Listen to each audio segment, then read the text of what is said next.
देखो, तो कल की क्लास में अपन ने बॉयल्स लॉ तक पढ़ लिया था गैसेस स्टेट में। प्रॉपर्टीज भी पढ़ ली सॉलिड लिक्विड गैस की क्या प्रॉपर्टीज होती है। और आज की क्लास में हम लोग जो सीखने जा रहे हैं और लॉज के बारे में, तो जो दूसरा लॉ है उसका नाम है चार्ल्स लॉ। क्या है बेटा? Charles law. देखो बेटा, अगर अपन बात करें चार्ल्स के लॉ की, किसकी बेटे? चार्ल्स के लॉ की। तो बेटा ये लॉ की है, क्या है बेटा?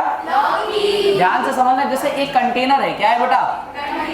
एक कंटेनर है बेटा। एक कंटेनर के अंदर अगर आप प्रेशर फिक्स कर दो, क्या फिक्स कर दो? प्रेशर। और अमाउंट ऑफ गैस फिक्स कर दो, क्या कर दो बेटा? Amount of gas. तो बेटा यहाँ पर अगर आपने प्रेशर फिक्स कर दिया और अमाउंट ऑफ गैस फिक्स कर दिया, इन दैट कंडीशन बच्चा क्या होगा? याद रखना कि volume of gas is directly proportional to temperature. Volume of gas is directly proportional to temperature. कब? जब अमाउंट ऑफ गैस और प्रेशर क्या हो जाए बेटे? उस कंडीशन पे ही आप कहोगे, बाकी जगह दिमाग लगाने की जरूरत नहीं है। याद रखना चार्ल्स लॉ तब एप्लीकेबल है जब amount of gas and pressure change नहीं हो रहे। बात क्लियर? Yes sir. इससे पहले वाला रूल ये आया था कि volume is inversely proportional to pressure when the amount of gas and temperature is constant. अब जस्ट चेंज हो गया क्योंकि अपन ने प्रेशर कांस्टेंट कर दिया और अमाउंट ऑफ गैस को क्या कर दिया? In this condition, volume is directly proportional to what? Temperature. Volume is directly proportional to temperature. ध्यान से सभी लोग सुनेंगे बच्चा। तो चार्ल्स लॉ जो हम लोग सीखने जा रहे हैं, तो बेटा एक बात बताओ, यहाँ पर प्रोपोर्शनैलिटी का साइन हटाएंगे तो एक कांस्टेंट आएगा क्या? चलिए, ये अपने पास एक जनरल स्टेटमेंट अभी नहीं बना, ध्यान से समझना। क्या मैं इसको ऐसा लिख सकता हूँ? V/T इक्वल टू, यानी कि V1/T1 equal to V2 by equal to V3 by. याद रखना टेम्परेचर बदलते जा रहे हैं, वॉल्यूम बढ़ता जाएगा। क्यों? क्योंकि पार्टिकल्स का मोशन क्या हो जाएगा? बढ़ जाएगा। गैस दूर दूर भागने लगेगी, एक्सपेंड करेगी, जिस वजह से क्या होगा? वॉल्यूम बढ़ जाएगा। तो यहाँ से मैं ये कह सकता हूँ, so I can say what? V1/T1 equal to V2 by. याद रखना ये अपने पास एक ही गैस की बात चल रही है, गैस बदली नहीं है। मतलब उस गैस का टेम्परेचर T1 पे वॉल्यूम कितना था? V1 कितना था? जब टेम्परेचर कर दिया T2 तो उसका वॉल्यूम कितना हो गया? जब टेम्परेचर कर दिया बेटा T3 तो वॉल्यूम कितना हो गया? बट इनका जो रेशियो रहेगा वो क्या रहेगा? फिक्स। क्या रहेगा? ये चेंज होने वाला नहीं है। क्या ये बात हमको समझ में आ गई? तो बेटा मैंने क्या बताया? Charles law. कौन सा लॉ? चार्ल्स लॉ ये कहता है कि अमाउंट ऑफ गैस और प्रेशर को कांस्टेंट करने, किससे इसको? क्या करते हैं बेटे? When volume will be directly proportional to temperature. Volume directly proportional किसके हो जाएगा बच्चा? Temperature. तो V इक्वल टू क्या आ जाएगा? KT। क्या आ जाएगा बेटे? KT. यानी V/T is constant. V/T is constant. मुझे एक बात बताओ, डेंसिटी के टर्म में क्या ये फॉर्मूला चेंज हो सकता है? Yes. बिल्कुल हो सकता है। डेंसिटी अपने को याद होगा बेटा। डेंसिटी की अगर अपन बात करें, density equal to mass by volume. तो बेटा volume equal to mass by density. समझ में? तो बेटा एक बात बताओ, जब वॉल्यूम V1 होगा तो डेंसिटी कितना होगा? अमाउंट चेंज नहीं कर रहे, अमाउंट जितना था उतना का। तो V1 और D1, V1 और जब हमारे पास वॉल्यूम चेंज किया, डेंसिटी कितना बेटा? D2। कितना बेटे? D2। तब मैं ये कह सकता हूँ बेटा, इस कंडीशन में हमारे पास जो होगा V1 के प्लेस पर मैं लिख सकता हूँ M बाय, मतलब यहाँ पर जो है इसकी प्लेस पे M by D1 by T1 equal to M by D2 by equal to M by मुझे एक बात सभी लोग बताइएगा, क्या M से M कैंसल होगा? Yes sir. क्या ये T1 इधर जाएगा? Yes sir. T2 इधर जाएगा? Yes sir. बाकी भी जहां जाना है वहां पे वो जाएगा। तो अपने पास आएगा D1 T1। क्या आएगा बेटे? D1 T1। आएगा D2 T2। आएगा D3 T3। बहुत बढ़िया बेटा। क्या मैं यहाँ से कह सकता हूँ D1 T1 बराबर D2 T2? Yes sir. बराबर D3 T3? Yes sir. And so on. बात क्लियर? तो बेटा अपने को चार्ल्स लॉ समझ में आया। कौन सा लॉ समझ में आया बेटे? चार्ल्स लॉ याद रखना तब ही एप्लीकेबल है जब क्या क्या कांस्टेंट हो? अमाउंट ऑफ गैस और अगर अमाउंट ऑफ गैस और प्रेशर कांस्टेंट होगा, इन दैट कंडीशन में हमारे पास होगा volume directly proportional to temperature के डायरेक्टली प्रोपोर्शनल होगा। प्रोपोर्शनलिटी का साइन हटाओगे, क्या आ जाएगा? कांस्टेंट। जैसे बेटा ये कांस्टेंट आया, टेम्परेचर को नीचे लेकर के क्या होगा? V/T इक्वल टू, तो यहाँ से V1/T1 इक्वल टू V2 है। इक्वल टू V3 बाय इसी तरीके से बेटा अपन ने डेंसिटी के टर्म में निकाला, क्या है D1 T1 बराबर बराबर। क्या ये बात क्लियर हो गई? सबको समझ में आ गई? हेडिंग लिखो चार्ल्स लॉ, इसमें जो बोल रहे हैं पहले वो लिखो। लिखो बेटा।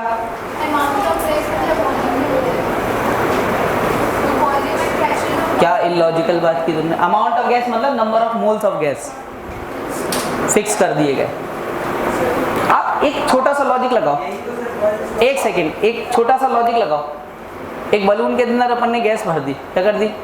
अब बलून के अंदर एक प्रॉपर्टी होती इलास्टिसिटी वाली, आप क्या उसको प्रेशर लगा करके वॉल्यूम कम कर सकते हैं बलून का?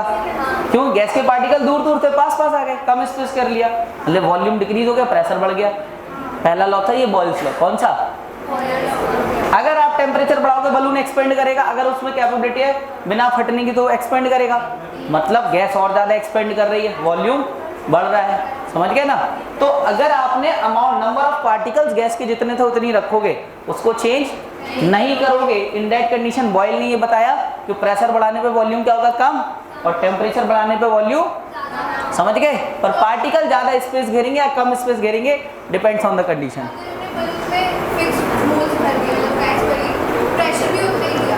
प्रेशर, हाँ, अगर अपन ने प्रेशर भी उतने लिया तो टेम्परेचर बढ़ाने पे वॉल्यूम बढ़ेगा। ये दोनों चीजें कांस्टेंट करना पड़ेगी, तभी चार्ल्स लॉ एप्लीकेबल होगा। कुछ भी आप चेंज कर दोगे चार्ल्स लॉ एप्लीकेबल नहीं हो पाएगा। मालूम पड़ा आप अमाउंट ऑफ गैस मतलब एक लीक कर दो बलून को, गैस बाहर निकलने लगी, जैसे कल वाले एक न्यूमेरिकल भी लिया था अपन ने, जिसमें कहा था बॉयल्स लॉ नहीं लग पाएगा। क्यों? क्योंकि उसमें बलून में क्या कर दिया था, एक पिन होल एरिया, जिसकी वजह से गैस बाहर निकल रही थी, तभी बॉयल्स लॉ नहीं लग पा रहा था। यहाँ पर भी अगर कहीं पर गैस बाहर निकल रही होगी तब भी चार्ल्स लॉ लगने वाला। चलो चार्ल्स लॉ का स्टेटमेंट लिखो, लिखो सभी लोग।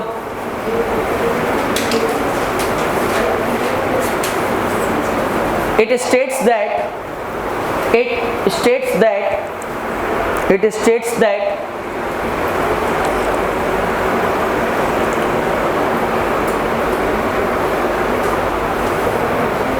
for a fixed amount of gas,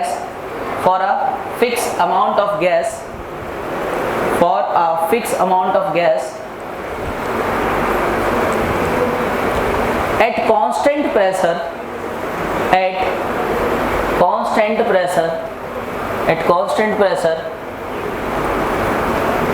volume is directly proportional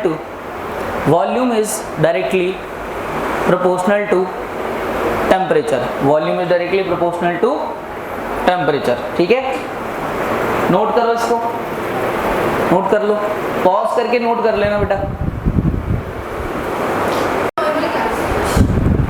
देखो चार्ल्स लॉ के अगर ग्राफ की बात की जाए तो V directly proportional to temperature है ना, तो पहला तो अपने पास सिंपल सा ग्राफ VT के बीच में बनेगा तो डायरेक्टली प्रोपोर्शनल। सिंपल, समझ में आई बात? अच्छा एक बात बताओ, यहाँ पे कांस्टेंट क्या क्या था? N और P, सॉरी N और P, यही कांस्टेंट थे ना? अच्छा सुनना, जैसे मान लीजिए मैं यहाँ पे तीन ऐसे ग्राफ बना दूं, एक को बना दूं P1, एक को बना दूं और एक को, अगर ये P1, P2, P3 मैंने ऐसे बना दिए और आपसे मैंने पूछा P1, P2, P3 में कौन सबसे बड़ा होगा, VT के बीच में ग्राफ बना हुआ है, तरीका आपको याद होगा। करना क्या होता है बेटा, यहाँ से ऐसे लाइन ड्रॉ कर लो, कर लिया, इधर पे T1 आएगा, इधर पे यहाँ पे बेटा कौन बड़ा, T1, T2 या T3? ऐसे में कौन बढ़ रहा? तो T3 क्या होगा सबसे, फिर मुझे एक बात बताओ, क्या आप लोगों ने ये पढ़ा है V/T इज कांस्टेंट? कांस्टेंट है कौन? प्रेशर और नंबर ऑफ। अगर टेम्परेचर बढ़ेगा वॉल्यूम अपन ने फिक्स कर दे तो कांस्टेंट का वैल्यू जो भी है वो डिक्रीज होता जाएगा। यहाँ पे कांस्टेंट क्या है? P1, P2 और P3, ये क्या कांस्टेंट रहे होंगे? तो बच्चा अपन जब टेम्परेचर बढ़ाएंगे क्या बढ़ाएंगे? तो ये जनरल वैल्यू तो अपने पास जो होगी वो कम होती जाएगी, यानी कि बेटा जिसका ज्यादा टेम्परेचर उसका प्रेशर उतना ही। समझ में आया लॉजिकली? तो अपने पास सबसे बेटा P3 जो होगा वो सबसे कम, फिर इस तरीके से इन क्वेश्चन का अपन आंसर कर लेंगे। बात क्लियर? अच्छा मुझे एक बात बताओ, कल तुम लोगों ने एक लॉग वाली बात पढ़ी थी बेटा, जैसे अगर मैं आपसे पूछूं V = KT था, क्या था बेटे? तो मुझे एक बात बताओ, मैं ये कह सकता हूँ log v equal to log bracket में kt और मल्टीप्लाई वाली चीज किस में जाएगी? बहुत शानदार, किस में जाएगी बेटे? तो बेटा ये log k plus log t हो जाएगा।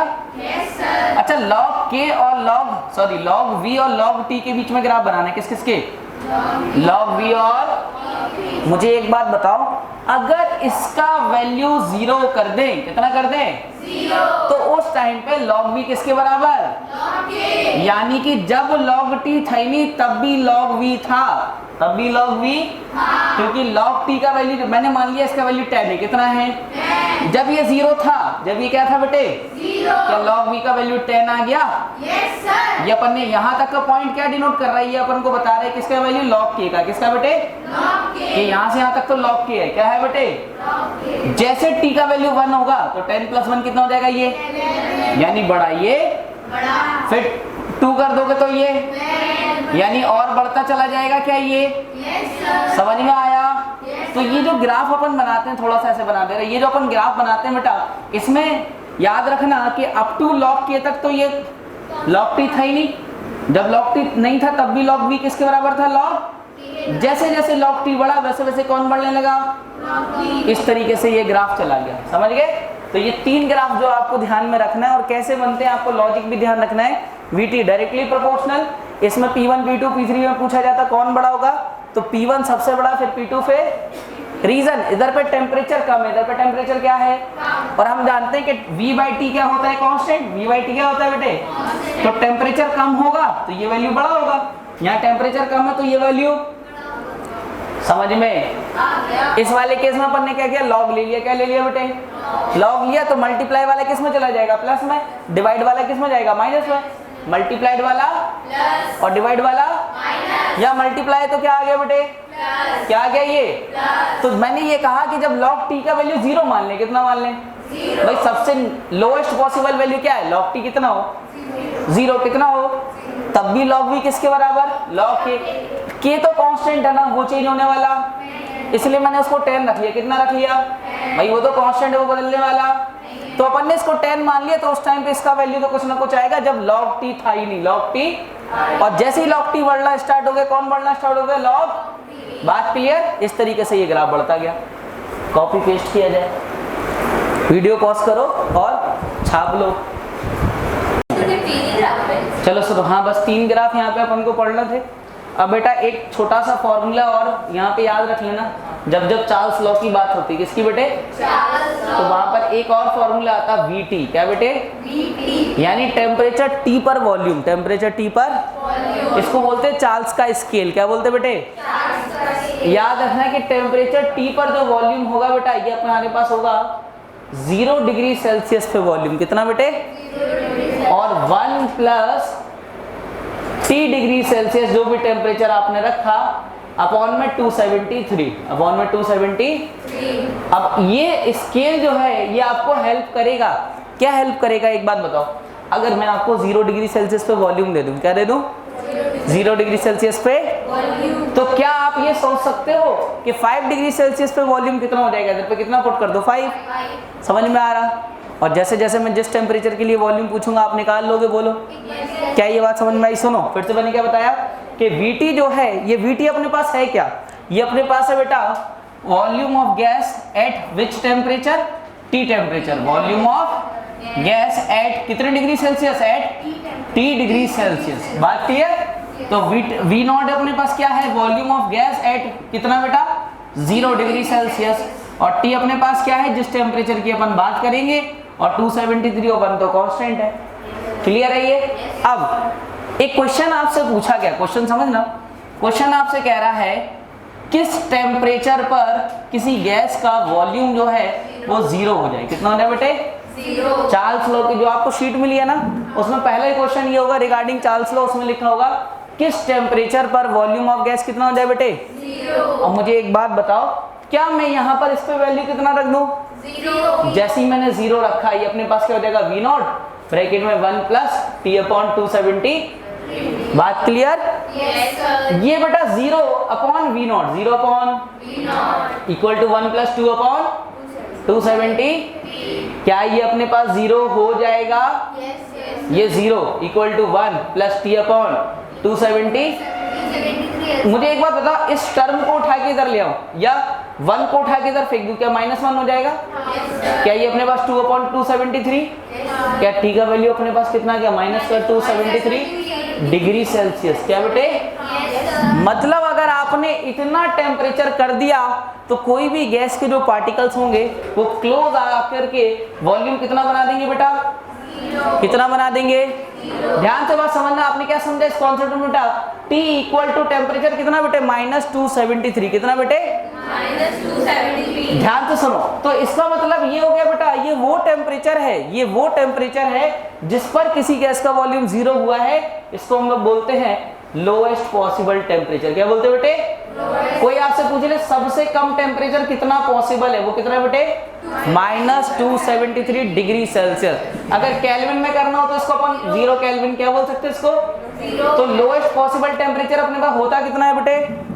-273 डिग्री सेल्सियस।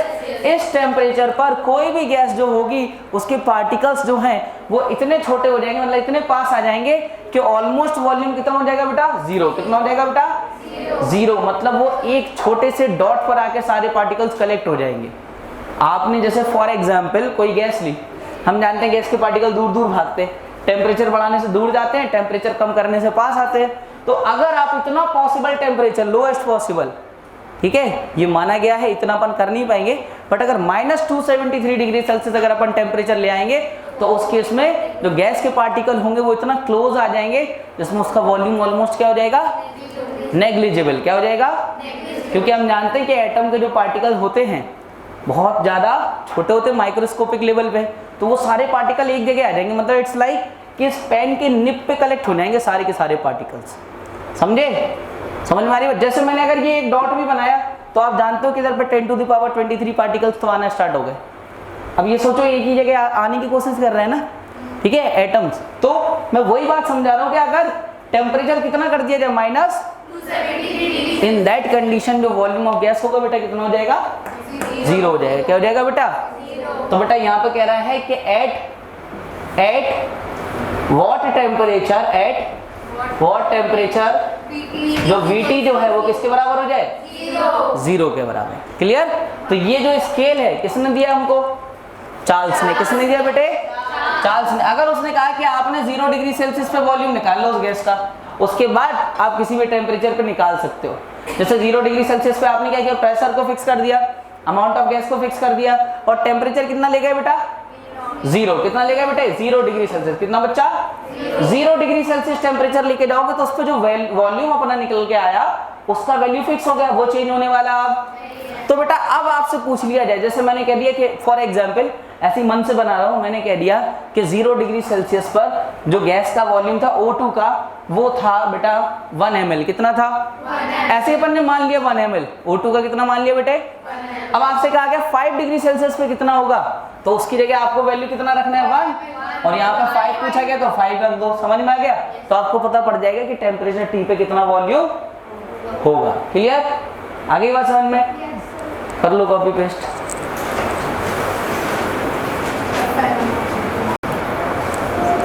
देखो बेटा नेक्स्ट न्यूमेरिकल पे आते हैं। अपन ने पहला न्यूमेरिकल समझ लिया, दूसरा न्यूमेरिकल देखो क्या कह रहा है। कह रहा है what will be percentage increase in temperature if volume increased by 20%। देखो कह रहा है कि कितना वॉल्यूम बढ़ जाएगा अगर टेम्परेचर 20% बढ़ा दो। देखो टेम्परेचर जो है वो अपने पास कितना बेटे? 20% इंक्रीज कर रहे हैं। क्या कर रहे हैं बेटे?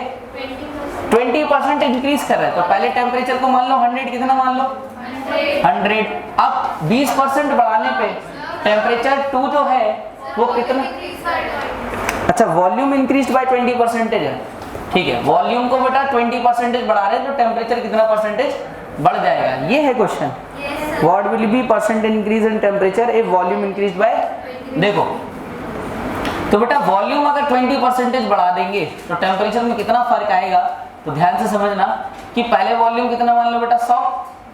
फिर वॉल्यूम कितना हो जाएगा बेटे? 120। टेम्परेचर T1 को कितना मान लो? T, और T2 को पता नहीं है, लगा दो अपने पास। क्या था? V1 = V2 बाय, हाँ V1 कितना बेटे? 100 और ये 0 से 0, 2 से ये 5 टाइम्स और ये, तो क्या अपने पास T2 जो होगा वो आ जाएगा 60/5। बोलो अगर हमसे पूछा जाए कितना परसेंटेज बढ़ा तो आप ये कहोगे चेंज अपने पास ओरिजिनली कितना था वो T, ठीक है, और वो कितना गया 60/5। तो बेटा ये अपने पास चेंज आया कितने का, इसने का चेंज आया अपॉन में ओरिजिनली कितना था वो कितना था T मल्टीप्लाइड बाय 100। इसको जरा सॉल्व करो, क्या हो जाएगा बेटा ये 6T माइनस 5T अपॉन में 5 अपॉन में मल्टीप्लाइड बाय T को इधर ले जाओ तो कितना बचेगा T/5T मल्टीप्लाइड बाय T से T, और ये कितने बार कितना आ गया। अच्छा 20% इसको बढ़ाए तो 20% ये बढ़ गया। रीजन डायरेक्टली क्या था, बट याद रखना ये ऑब्जेक्टिव क्वेश्चन में डायरेक्टली लगा देना, सब्जेक्टिव में नहीं कि 20% ही बढ़ जाएगा। समझ गए ना, क्लियर है। तो ये वाला क्वेश्चन और नोट कर लो, फिर नेक्स्ट क्वेश्चन बताते हैं, क्वेश्चन नंबर 3। देखो क्वेश्चन नंबर 3। अच्छा क्वेश्चन नंबर 3 ना बहुत इजी सा क्वेश्चन है, मतलब इसमें ज़्यादा कुछ टफ है नहीं। कह रहा है कि T डिग्री सेल्सियस पे, कितने डिग्री सेल्सियस पे बेटे, अब अगर T डिग्री सेल्सियस पे इतने टेम्परेचर पे वॉल्यूम कितना दे रहा है 20, कितना है बेटे 20 लीटर। अच्छा टेम्परेचर को बढ़ा दिया गया, T से कितना कर दिया गया T+50, कितना T+50 कर दिया गया। कह रहा है एट कांस्टेंट प्रेशर वॉल्यूम जो था इसका 25% बढ़ गया। अब 20 का 25%, 20 का सीधे सीधे 5 होगा। लॉजिकली सोच के देख भाई 20 प्लस 20 का कितना परसेंटेज 25% ऑफ 20। तो बेटे यहाँ से कितना हो जाएगा 20 प्लस 25/100 मल्टीप्लाइड बाय ये 4 टाइम्स ये 5, कितना हो जाएगा 20।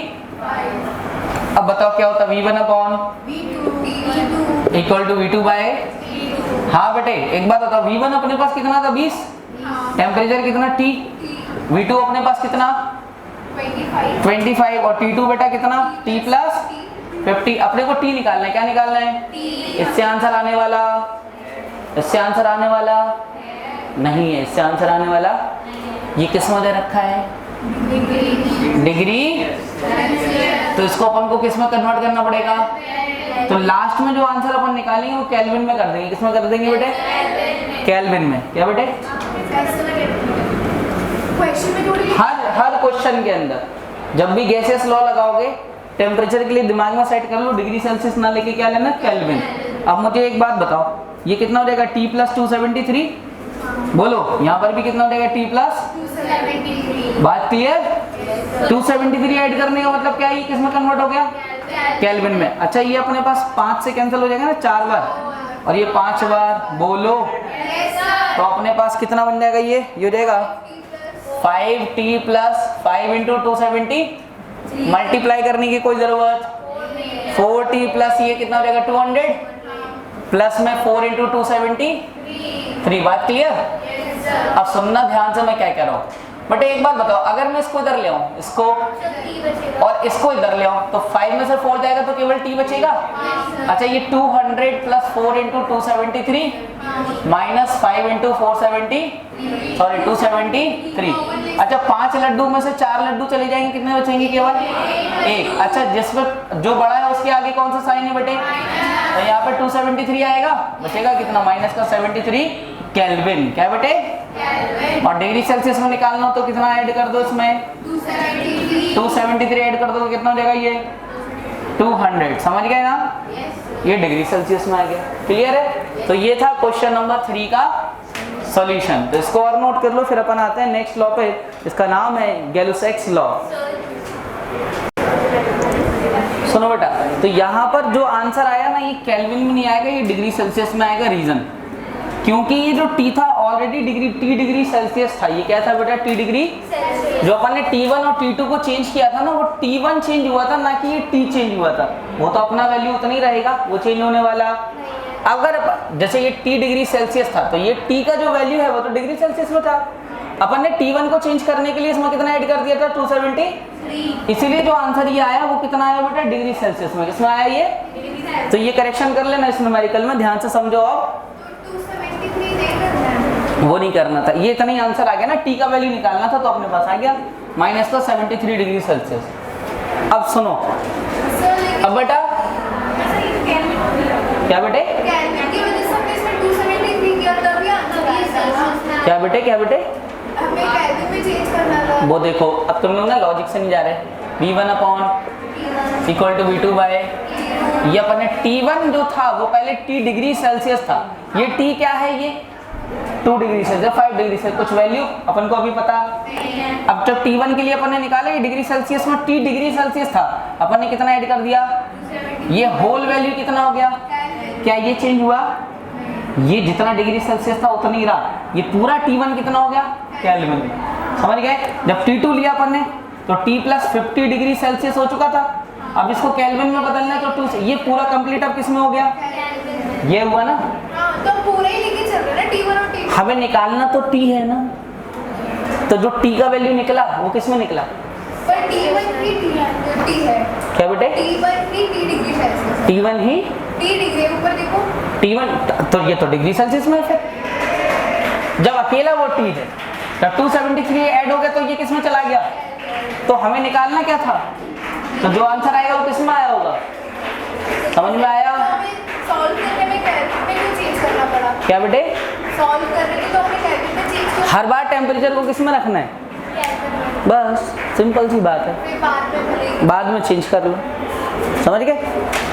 अब देखो बेटा नेक्स्ट लॉ, अभी आप लोगों ने जो 2 लॉ पढ़े, ध्यान से सुनना मेरी बात, अभी आप लोगों ने जो दो लॉ पढ़े, एक का नाम था बॉयल्स लॉ और एक का नाम था बेटे, अच्छा बॉयल्स लॉ में आप लोगों ने 2 चीजें फिक्स की, याद है कौन कौन सी, अमाउंट ऑफ गैस और टेम्परेचर, और चार्ल्स में क्या फिक्स किया था अपन ने, amount of gas and temperature, amount of gas and pressure, amount of gas and, 2 चीजें अपन लोगों ने चेंज की। अब जो नेक्स्ट लॉ आ रहा है बेटा, उसका नाम है हमारे पास गैलुसेक्स लॉ।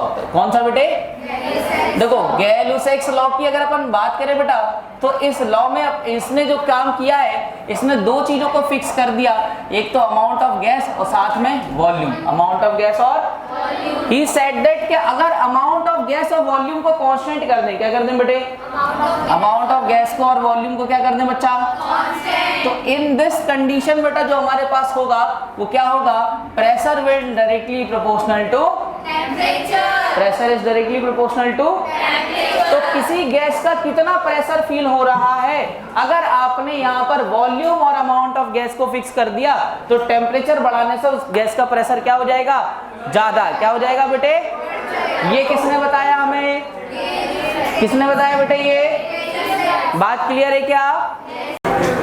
तो जो नेक्स्ट लॉ हम लोग सीख रहे हैं बच्चा, उसका नाम क्या है बेटा, गैलुसेक लॉ। ये क्या कहता है कि अगर देखो हमारे पास जो 4 क्वांटिटी है, प्रेशर, टेम्परेचर, वॉल्यूम और अमाउंट ऑफ, तो इसमें से अब हम लोगों ने कौन सी 2 क्वांटिटी को फिक्स किया, मोल्स और वॉल्यूम। अगर अमाउंट ऑफ गैस और वॉल्यूम फिक्स हो जाए तब pressure is directly proportional to temperature. Boyle's में बेटा अपन ने किस किस चीजों को फिक्स किया था, टेम्परेचर और अमाउंट ऑफ गैस और टेम्परेचर।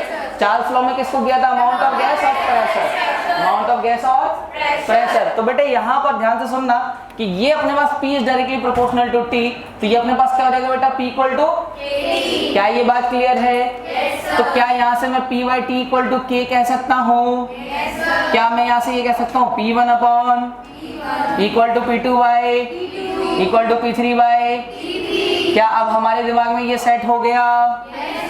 अब ध्यान से सुनना बेटा, अगर मैं इसके ग्राफ की बात करूं, किसकी बात करूं बेटे, तो बेटा इसका पहला जो ग्राफ बनेगा बच्चा वो कैसा बनेगा कि ये हमारे पास P और T के बीच में डायरेक्टली प्रोपोर्शनल।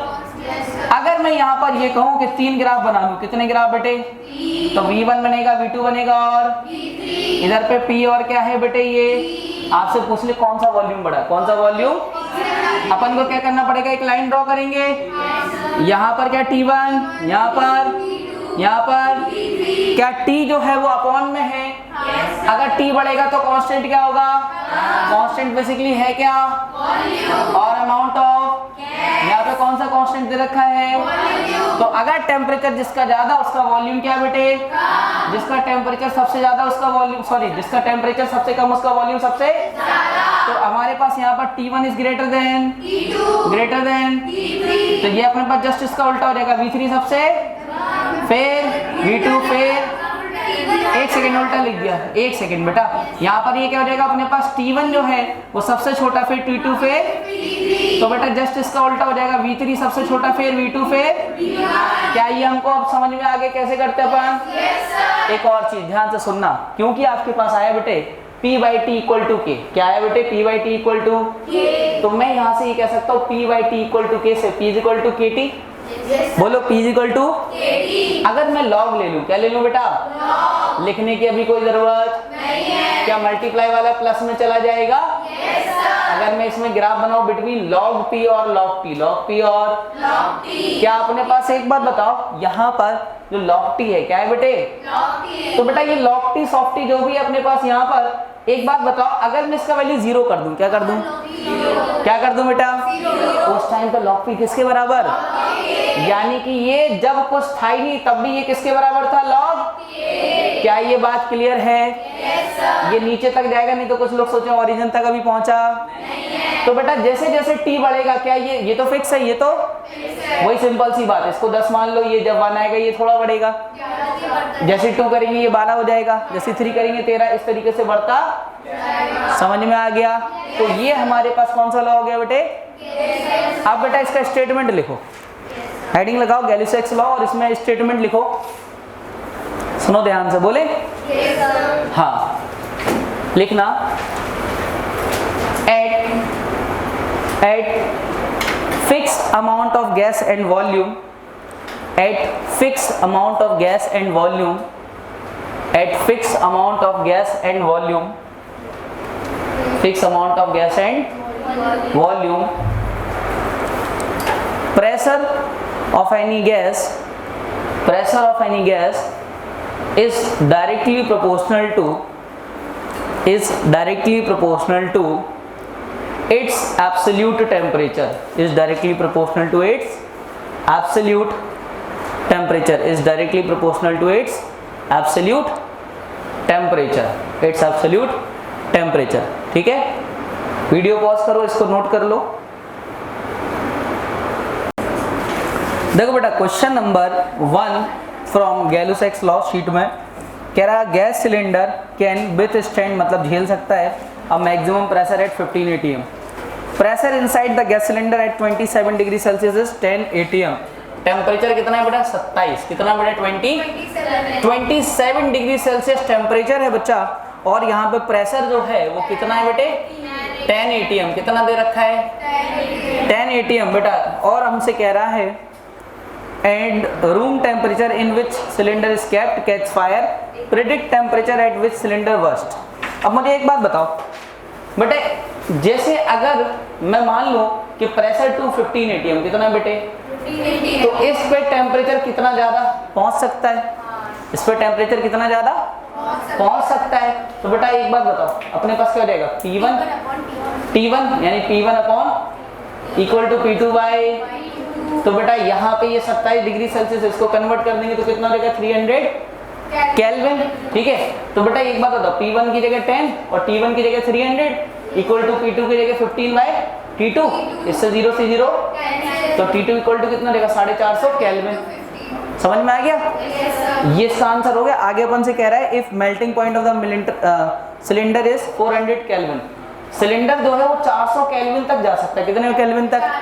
इतना वो झेल सकता है, बट टेम्परेचर कितना चला जाएगा? इस पे तो वो क्या हो जाएगा? बर्स्ट। क्या हो जाएगा? समझ में आ गया? चलिए, तो ये था इस क्वेश्चन का सॉल्यूशन, इसको और नोट कर लो, फिर अपन नेक्स्ट क्लास में मिलते हैं।